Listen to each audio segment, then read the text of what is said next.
पटना में दो बैंक के कर्मचारी अपने ही बैंक को इतने शातिर तरीके से लूट रहे थे कि उनके इस कारनामे को के बारे में जब आप जानेंगे तो आपको स्कैम 92 याद आ जाएगा।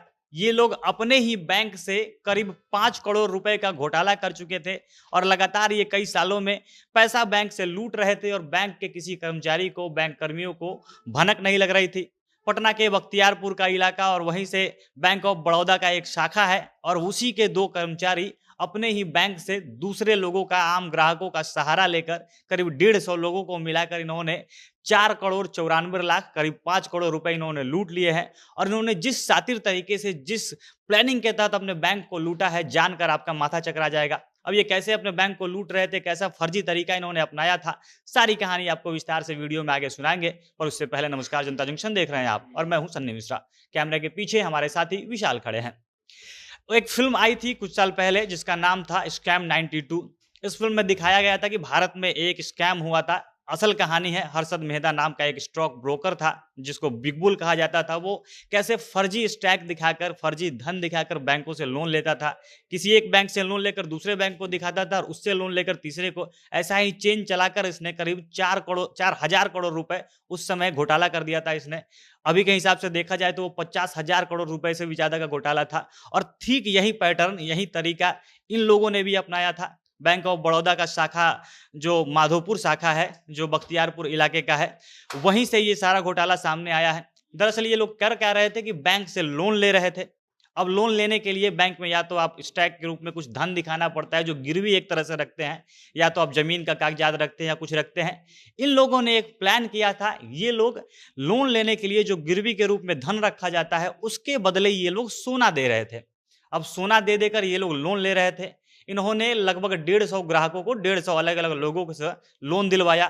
ये लोग एक इसमें जो था इवैल्यूअर जिसको कहते हैं, जो चेक करता था। उनका काम होता है कि जो सोना आए, एक तरह से जो सुनार का काम होता है, जो चेक करता है सोना असली है नकली है क्या है, ये लोग उसका वेरीफाई करके, वो अपने तरफ से वो लोग वेरीफाई करके एक लिस्ट बना देते थे कि हाँ ये सोना असली है, इसके बदले लोन दिया जा सकता था।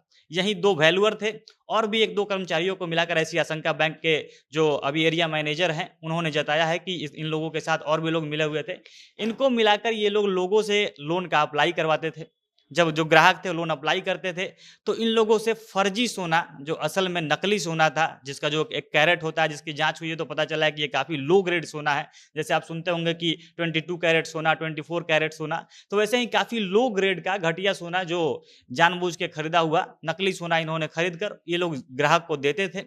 और ग्राहक लाकर उस सोने को बैंक में जमा करता था, लोन के लिए अप्लाई करता था। और उस सोने को चेक करने का काम इन दोनों वैल्यूअर के पास होता था। ये लोग सोना को चेक करते थे और उसके असली होने का सर्टिफिकेट बनाकर ये लोग दे देते थे।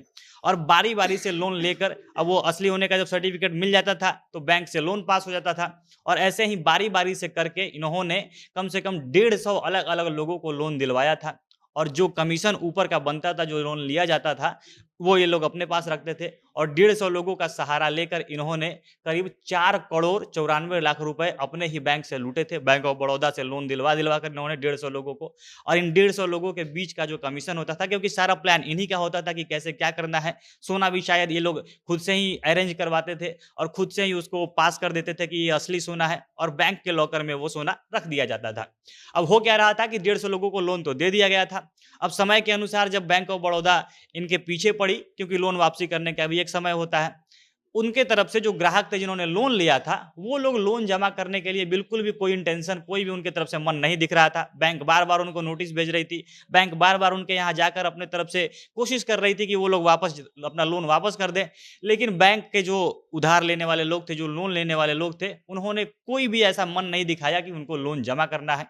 अब थक हार कर बैंक वालों को शक हुआ, जो अभी के एरिया मैनेजर हैं, क्षेत्रीय प्रबंधक हैं, उनको शक हुआ कि आखिर ऐसा हो क्यों रहा है। तब जाकर वो बैंक का लॉकर, जो 150 लोगों का सोना जमा हुआ था, उस लॉकर को खुलवाया गया। और जब उसका जांच हुआ तो पता चला कि ये एकदम नकली सोना है, घटिया सोना है, काफी सस्ते दर का सोना है। और तब जाकर इस पूरे चीज का खुलासा हुआ।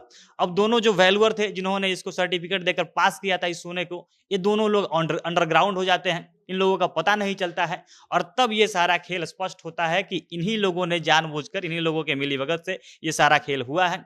और अब जाकर जो बैंक के क्षेत्रीय मैनेजर हैं, जो एरिया मैनेजर अभी हैं, इन्होंने 150 लोग जो ग्राहक हैं जिन्होंने लोन लिया था और इन 2-3 कर्मचारियों पर केस दर्ज किया है। पुलिस इनकी जाँच कर रही है, लेकिन अभी ये लोग अंडरग्राउंड है। अब देखना है पुलिस इस मामले में क्या कुछ कार्रवाई करती है, ये लोग कब पकड़े जाते हैं और भी क्या लोग इसमें मिले हुए हैं, बैंक के और कर्मचारी भी इसमें शामिल तो नहीं है। कुछ भी इस मामले से जुड़ा और अपडेट आएगा तो हम उसे आप तक पहुँचाएँगे।